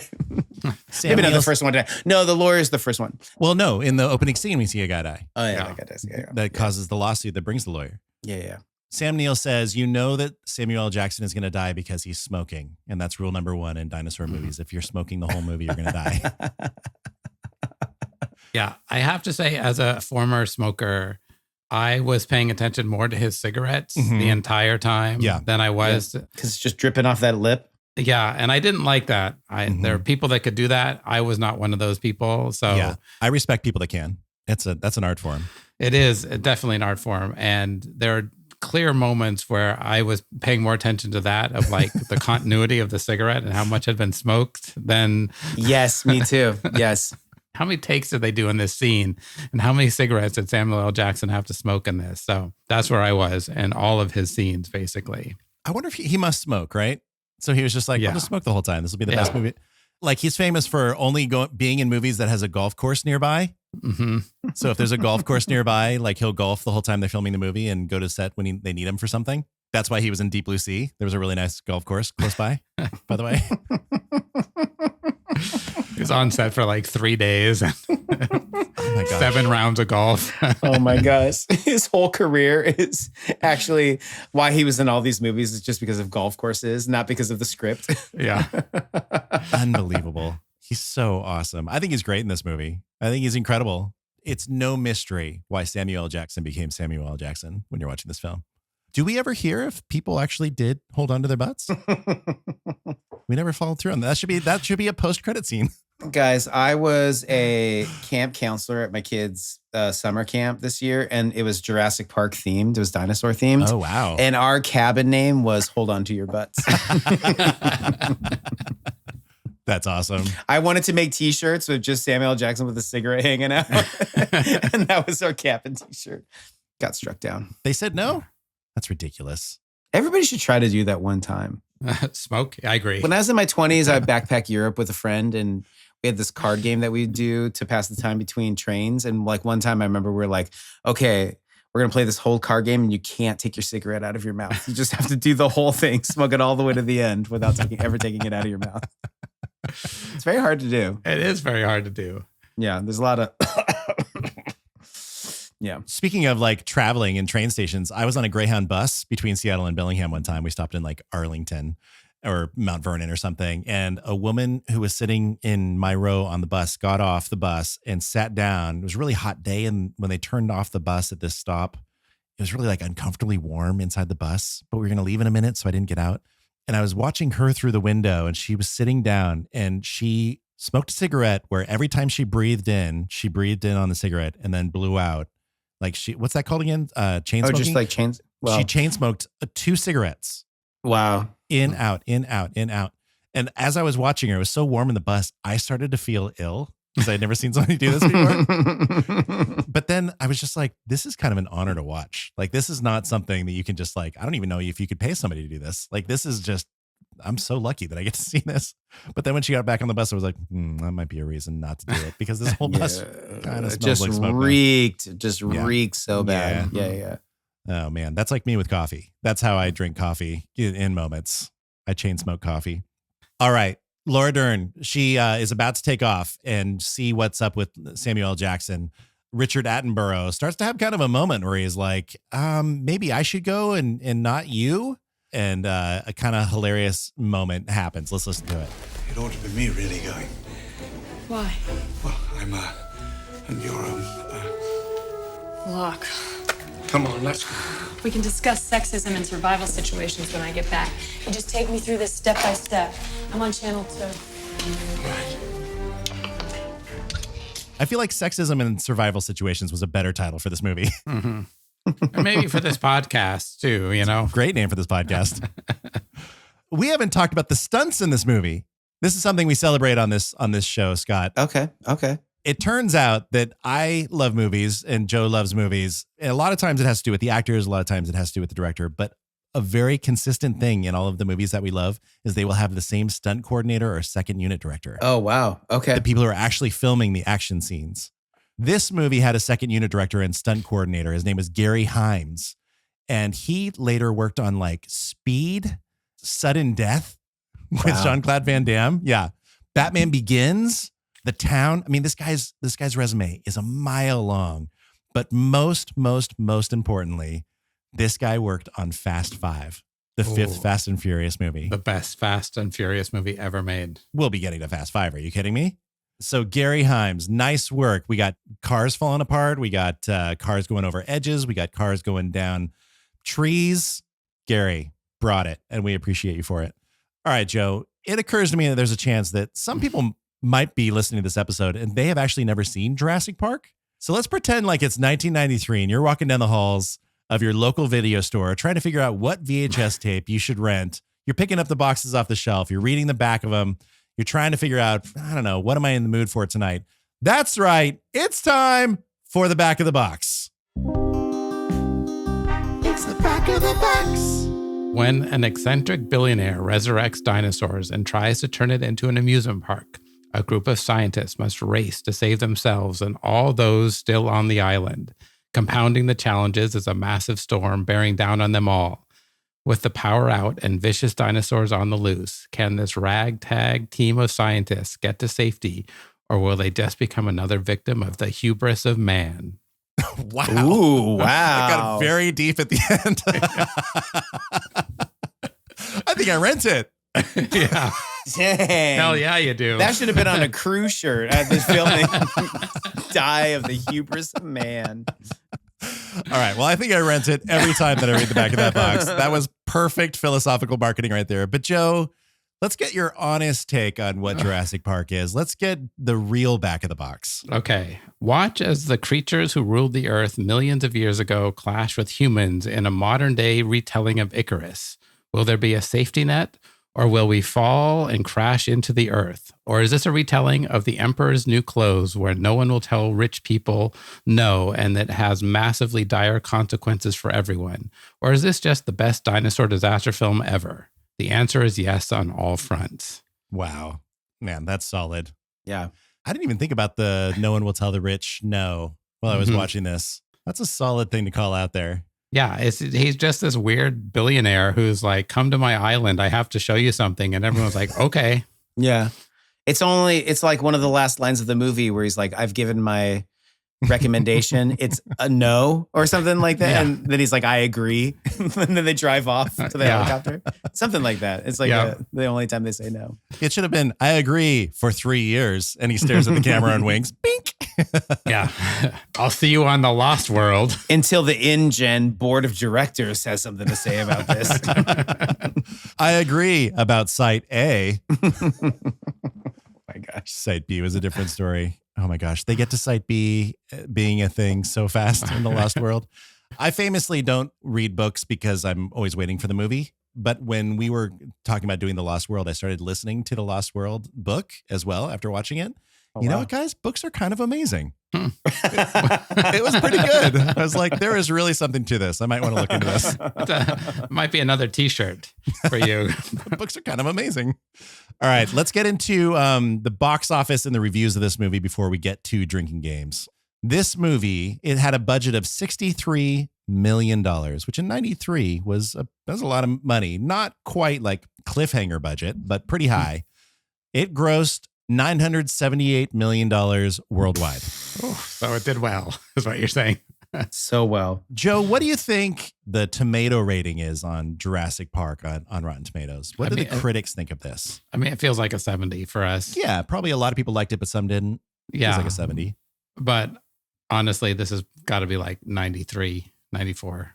What do you think, Scott? Well, I kind of want to Price Is Right you, but I think I'll go 87. Scott Erickson, who famously was on The Price is Right. 91%. Wow. You went over, so I win. That's how it works on Price is Right. I mean, who knows what it was back then? I feel like there's a lot of positive and negative reviews. You know, there's a rose-colored glass when it comes to looking back on Jurassic Park on Rotten Tomatoes these days. But there are 250,000 people who have rated it on Rotten Tomatoes. What do you think the popcorn meter is, Joe? The audience score. This is like a 96. It's a 91. Wow, 91 and 91. 91 and 91. Interesting. Let's talk about what some of the critics said. We'll start with our hometown paper. Jeff Shannon of the Seattle Times said, Jurassic Park is an astonishing success in one sense and one sense only. It is the monster of all monster movies, guaranteed to challenge weak bladders, flutter heartbeats, and win automatic Oscars for the tech crew. Awesome. Nailed it. That's pretty good. That's pretty good.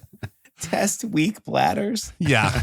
Let's get a bladder rating on this thing. That's only the See, your urologist is what this movie says. So Seattle Times cutting straight to the chase on the bladder rating on this one. Good thing I wore my oops, I crap my pants while I watched this movie. Yeah. Adam Mars Jones from The Independent said, an economic necessity of securing a PG certificate for what is essentially a horror movie that has been allowed to intervene in the storytelling so that the tone is consistently disrupted by an incongruous reassurance. I think they missed the point on this movie. Really? Yeah. My heart doesn't say that, but I think my head did after I watched this time. Like, wow, we are all over the place with the tone on this one. Yeah. The Washington Post back then said, this is Jaws with huge scaly ridges. At times, it's more frightening. I think Jaws scared me more than this movie. Yeah, because Jaws could happen. And a water is like not your natural habitat. Mm-hmm. Whereas like walking around is. Where Hawaii is. Yeah. Shaka bra. And they're fictional characters, even though Jaws is supposed to be a megalodon or just a really big great white shark. Yeah. It's still real. Yeah. Yep. Let me read a couple more. Empire Magazine said, Klitsch or no, there's no getting around it. Quite simply one of the greatest blockbusters of all time. I agree with that. Agreed. Roger Ebert, writing for the Chicago Sun-Times in 1993, said, you want great dinosaurs? You got great dinosaurs. The Los Angeles Times in 1993, Kenneth Turin said, do the dinosaurs work? Indeed they do. Does anything else? Not really. Wow. Shots fired right there. All right, Joe, should we get to drinking games? Let's do it. All right, so we have our stock drinking games. Silent helicopter. Oh, yes. Low flying helicopter. Also conversations on a helicopter with no headphones. All over the place in this movie. Whispered conversations. Yeah, even. whispered. Yeah. Needlessly low flying just over the water. We have push in and enhance for, I gave that one to you for the storm coming in when they are doing the storm tracker and they're looking at, is it going to hit the island or not? I don't have two people sharing a slow motion look in the middle of chaos. No explosions or silent suffering in the ears. We do have the opening credits or the opening title locking into place with a sound. It's a drum beat in the score.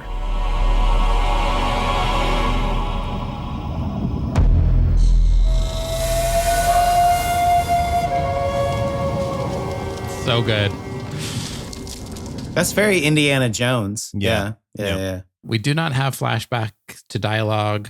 I did give us CGI close calls, although this movie does it better than most. No great bad shots. There are no real guns in this. There's one in the opening scene. Yeah. And then I have inexplicably wet Jeff Goldblum chest. Yes. 100%. That's Okay. good. No Give Us the Room or Interpol. And so those are our stock drinking games. How did no one say give us the room? Missed opportunity all over the place. Must be in the deleted scenes. Have you ever in your life said, give us the room? Oh my gosh. I think it in every room that I'm in. And I actually have said it when I walked into a company, meeting room full of people I've never met yet. people I hope to work with professionally in my future. It's like, hey guys, can we get the room? I'm just joking.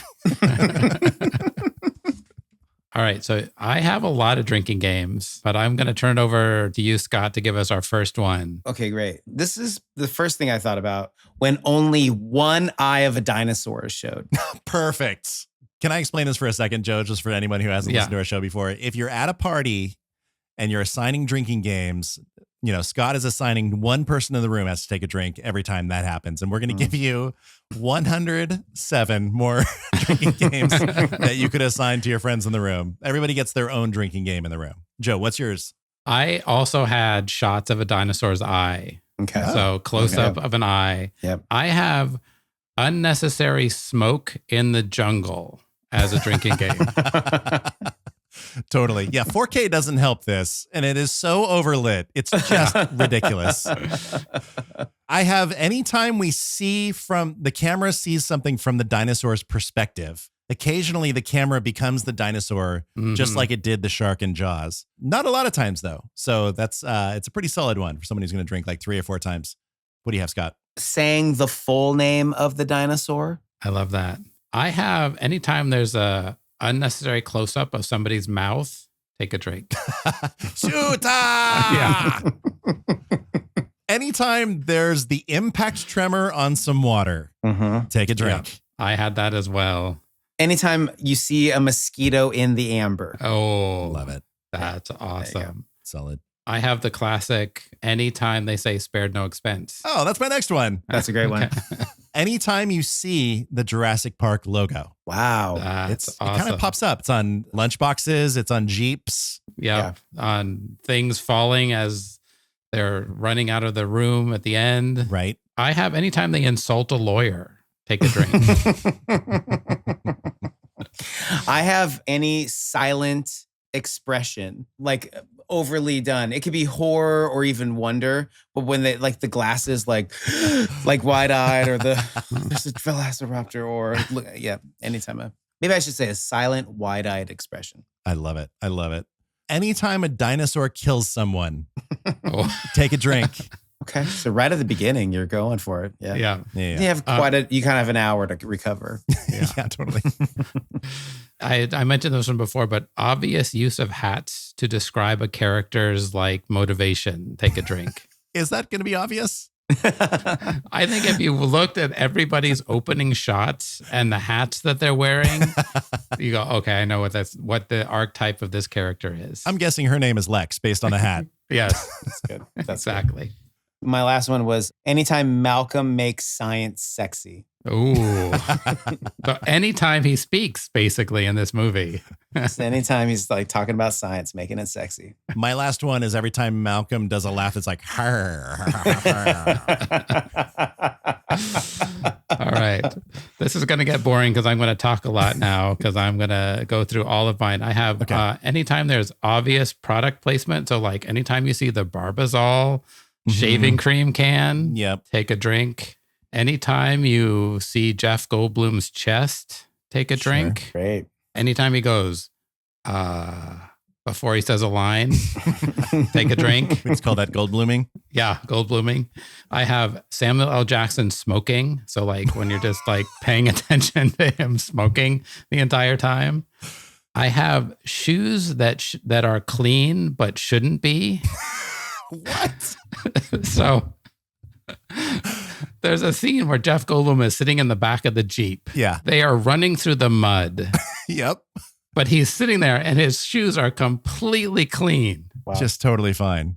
And then there's another scene where they've been running through like the jungle and it's clear that they're on a soundstage and they've never worn these shoes except for that shot. So, oh my gosh, I love it. So just like a Long Island iced tea drinking game. Just like two good ones. You're good. Okay. Yeah, exactly. Right. I have anytime you see tapping of talons of the dinosaur's toes, take a drink. Mm-hmm. I have also snorting dinosaurs. So the velociraptors do a lot of snorting in this. Sure. Yeah. And then this last one is a shout out to Laura Dern's makeup artist. She is running around in this movie like crazy, but she's doesn't have a bit of sweat on her, a bit of dirt. She is perfectly made up in every single shot. So this is just a shout out to her makeup artist. That's so good. It's very noticeable on the flight home at the end that she has not one scratch. Yeah, exactly. It's pretty ridiculous. By the way, she did go to that shack and like an arm falls on her. It was very much like the leg in Jaws where you only see the leg. Yep. And she says that it's Samuel L. Jackson's character and then it's just the arm. Are we positive he was dead? Well, no, we don't know he's dead. He just lost an arm. I mean, he's armless. We can say that much. All right, guys, let's take a second and let Joe have the floor. It's time for Joe's Trope Lightning Round, AKA signs you might be watching a great bad movie. We don't have a lot, and I feel like I need to add or create a whole new trope list for disaster films, which I put this kind of broadly under. But we do have friend, colleague, family member, usually a person of color who dies early in the film. That could be Samuel L. Jackson. It could be the first person who dies. We do have medical care from a partner, loved one, or so Jeff Goldblum's injured. They make a comment about him getting shot up with morphine. I have the downloading a file under pressure, so restarting the computer under pressure. Oh, that's close. Great one. Yeah. And then the storm coming in. So, that's kind of the last one, but not a lot of tropes in this one, or at least not a lot of action movie tropes. Yeah. It's its own thing. All right, guys. I don't even know if you're ready for what's about to happen here, but are you ready to answer the important questions about Jurassic Park? Absolutely. Yes. Did this movie hold up then in 1993? Yeah. Absolutely. 100%. Yeah. 100%. But does it hold up now? Yeah, I think it still does. Not quite as much, but the fall off is not that steep in my opinion. But Scott, what do you think of that? Yeah, I agree with you. I mean, it's hard when it is a foundational piece to all movies we're seeing today. Sure. So you're like, oh, that seems kind of tropey or that's been done before. It's like, yeah, because this is where it came from. Yeah. But this is still effective because of Steven Spielberg. A lot of times cars will be out of date, but we still see Jeep Wranglers all the time. Mm-hmm. Still see that version of a Ford Explorer, maybe not as much, but like there's not a lot of tech that's like throwing it off. There's not a lot of like cell phone use or anything like that makes it go. I think they use like walkie-talkies and stuff, but there's still a lack of expense sparing. Yeah. So there's nothing that makes it look like so old because it's tech-wise. It just is like, yeah, here's these people. They went to this place. Sure, there's some older vehicles, but it doesn't throw it. It still holds up. And I think, we didn't talk about it a lot, but there's the iconic scenes of hearing the footsteps and then the water. Uh-huh. And the scene when she's eating the Jell-O. Yeah. Those are just iconic scenes that are referenced ad nauseum now in everything else. Yeah. But you play that, like I get vicariously like nervous when I see that. And The Simpsons, I think, have done this to like a million times over of just like the water drop. It's so good. So in most movies that we watch, there's a cinematic boom just for no reason. This movie, it's happening because there's a T-Rex walking around and that gives it extra points. Exactly. Did they ever learn how to tiptoe? I mean, how would it be if you just, everywhere you walked, you were just making glasses? Yeah. That's an adventure 66 million years in the making. Okay. Give him a second, Scott. Come on. A sneak T-Rex, just like on floorboards. All right, guys. In Jurassic Park, how hard do they sell the good guy with dialogue? Do they sell Sam Neill or Laura Dern or Malcolm Gladwell? Ian Malcolm? Not as much. I can't think of a Sam Neill monologue there's no Dr. Alan Grant, here's my philosophy about everything. I mean, in fact, I would say Ian Malcolm does the biggest one, which is just like, the clip that we played. So he's kind of like I love this thing so much, I've dedicated my life to it. And then I interacted with it. And then I saw the terror of it. But I came out going, I still love it. And now I love kids. I guess that's and I'm not going to endorse your park. Yeah. Yeah. Okay. But how hard do they sell the bad guy, the dinosaurs?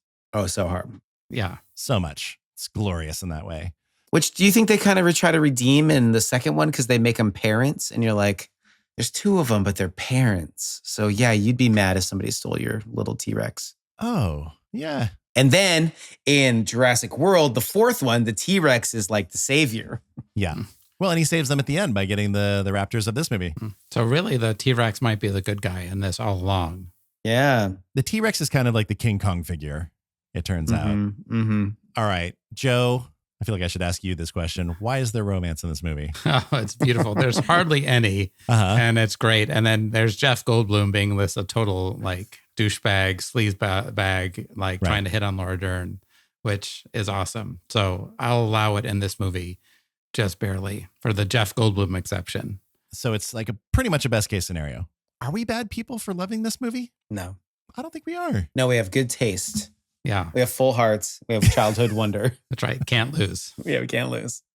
Put it all on black. Wesley Snipes. Bet it all on black. Is that okay to reference quotes of Wesley Snipes on this about this movie? Are you kidding me? Passenger 57? Yes. Always bet on black. If there was ever a podcast to talk about Passenger 57, we got you. Don't worry. I knew it. A movie we will definitely get to. A rare no for that question. Guys, does Jurassic Park deserve a sequel? Deserve? Yes. Does it have the sequels it deserves? No. Oh, yeah. Joe nailed it. Yeah, I agree. Does it deserve a prequel? No. Scott? Never. Scott's thinking about it. Because like what would the prequel be? Like another tragedy? It wouldn't make sense. Jurassic Park wouldn't make sense. It would be a lot of mining and building infrastructure would be the prequel. It'd be like a making of documentary. How did we make this theme park?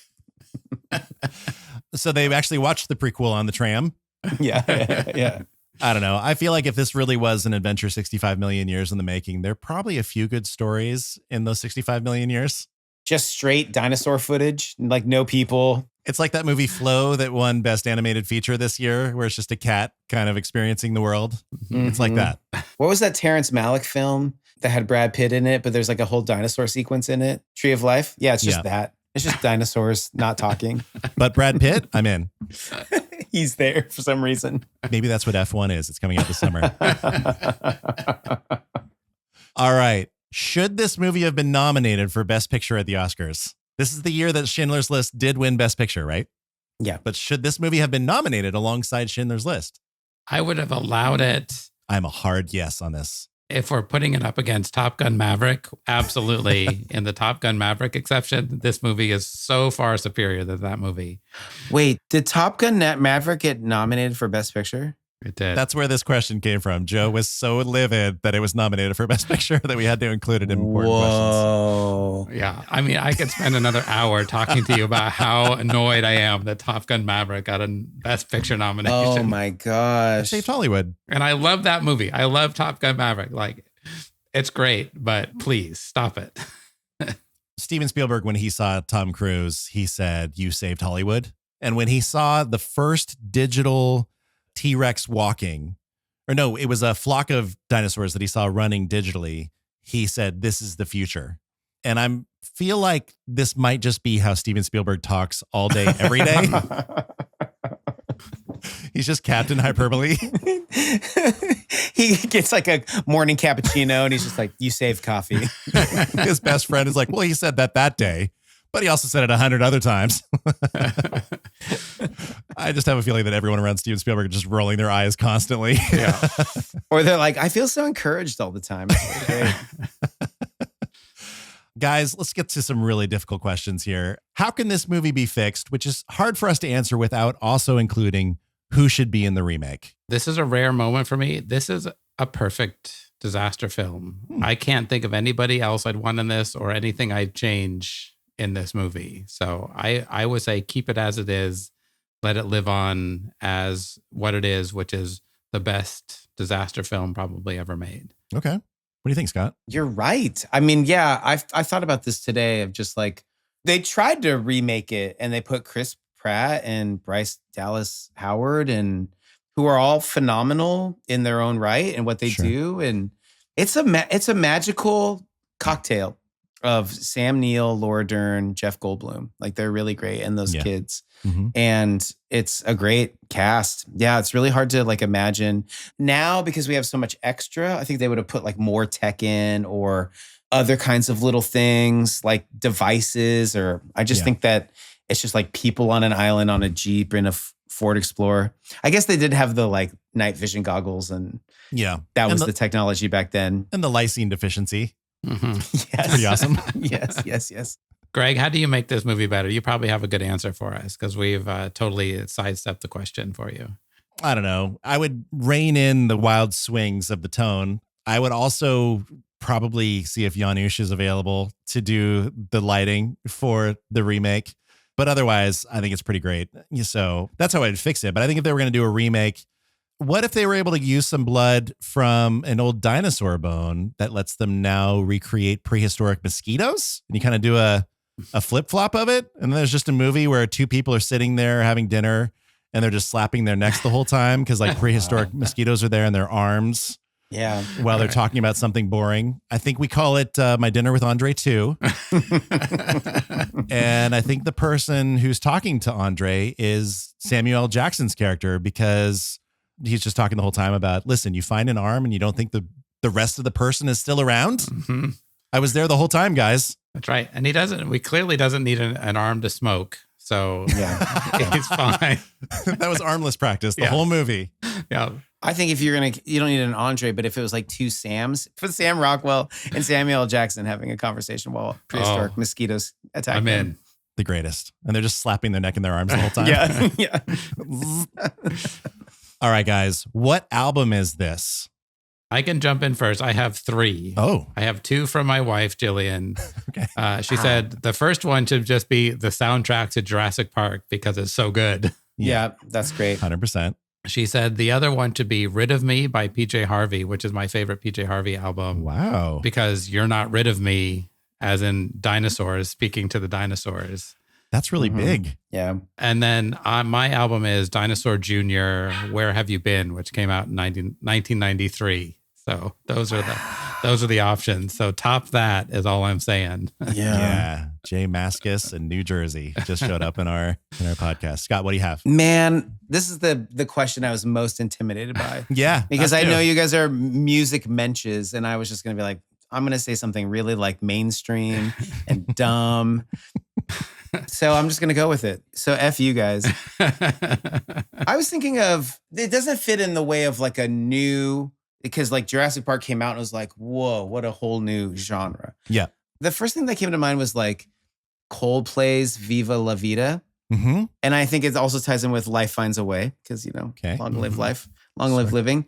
But I felt like that album had such movements and kind of song types, minors and then like big ballads and then kind of a song that's like half of one song and half of another kind of slammed together. And I felt like the movie, because it has such big swings and stuff, did it. But I remember like being in a coffee shop in Seattle when the album came out and just like everybody like working but listening to it and just going like, man, Chris Martin he's so good in this. Like it just, everybody was just like, this is good. This is enjoyable. And I don't know. I just kind of remember that moment. And that's what it made me think of when I was thinking about Jurassic Park.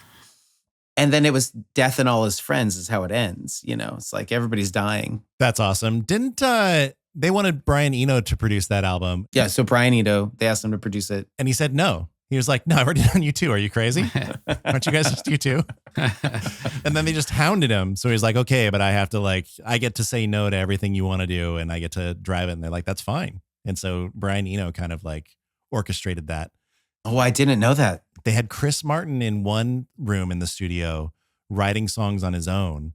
And he had the rest of the band in another studio, like jamming. I think that's how they did it. And then they would bring those two worlds together. Interesting. Anyways. Okay, so it's a movie that like was amazing back then and is still amazing now. It mostly holds up. It's still incredible, and I will watch it for the rest of my life. And I'm like surprised at how well this movie holds up, honestly. It's probably got to be, Steven Spielberg and John Williams just doing their thing. So it was definitely the beginning of something that still happens today in every movie. So I'm going to look back to 1993, just like you did, Joe. And I'm going to say that a movie that started something back then and is still amazing in a lot of ways is Snoop Dogg's first album, Doggy Style. Wow. All right. He did a song from Doggy Style on the SNL 50 like a couple weeks ago. Wow. Sometimes when I listen to that album, I'm like, oh my gosh, has that lyric always been in this song? How have I not really considered what that lyric was before? But I still have a soft spot for 5 songs on this album that will just culturally be relevant for the rest of time. So I feel like most everyone on the planet feels the same way about Jurassic Park. And I feel like most everyone on the planet feels the same way about Doggy Style. So I'm going to say this movie is Snoop Dogg's Doggy Style. Great answer. If you want to hear the songs that we picked for every movie, you can go to Great Bad Movies Music, our playlist on Spotify, and you will hear the most amazing mix of songs. Joe, ever since we met, we've argued that like albums are in the wrong order. I wondered if you wanted to go to that playlist and like put it in the right order occasionally. Okay, I can do that. Okay, great. Thanks. So it will be a Joe Sky Tucker curated order of Great Bad Movies Music, which is about as good as it gets. All right, guys, it has come down to it. It's time for us to rate this movie. We have a scale: great bad movie, good bad movie, okay bad movie, bad movie, worst case scenario that we have never used, breaking glass in case of emergency, awful bad movie. Let's start with you, Scott. What is Jurassic Park on this scale? I'm going to say great movie. Great movie. You've already declared it. Yeah, great movie. I would watch it over and over again. Yep. Still think it's great. That's fair. I respect it. Joe, what do you say? I'm on the edge of great movie and great bad movie. I think I'm going to stick with great bad movie, but I could be talked into easily that this is a great movie. It's one of a kind. It's a movie that everyone should watch at least once. Where are you with this, Greg? I hate being a tiebreaker between you two because I agree with you both. I'm going to say great bad movie. Keep with the brand. That's right. Good work, Greg. All right, guys, we did it. Yeah, we did it. We had the conversation that needed to be had about Jurassic Park. I don't think anyone should talk about this movie again. Nope. Nailed it. We gave you like 32 years. Yeah. There's no need to talk about it anymore. Oh, and we should say, as always, spoilers for Jurassic Park. Yeah. And if you don't want, to hear more about this movie, I would press pause here, go watch the movie, and then come back to us once you've watched the movie. Yeah. Hey, if you have enjoyed this show, wherever you've listened to it, if you could take a second and rate it and review it on your podcast app, we would very much appreciate that. If you don't feel like doing that, just tell a friend about it. Talk about some great bad movies with a friend. If you didn't listen to this episode on an app, find us on your podcast app and follow the show. We've got some amazing things coming up, including, spoiler alert, our next episode is going to be the best episode we've ever had on this show. So now is the time. Hey, before we head out, Scott, do you have anything you need to plug? Yes, I got a book coming out October 7th. Amazing. And it's called In the Low.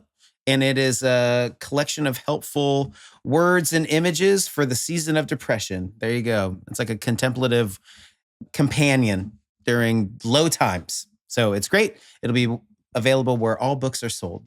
Amazing. Right when days are getting shorter. That's awesome. Yeah, that's right. Awesome.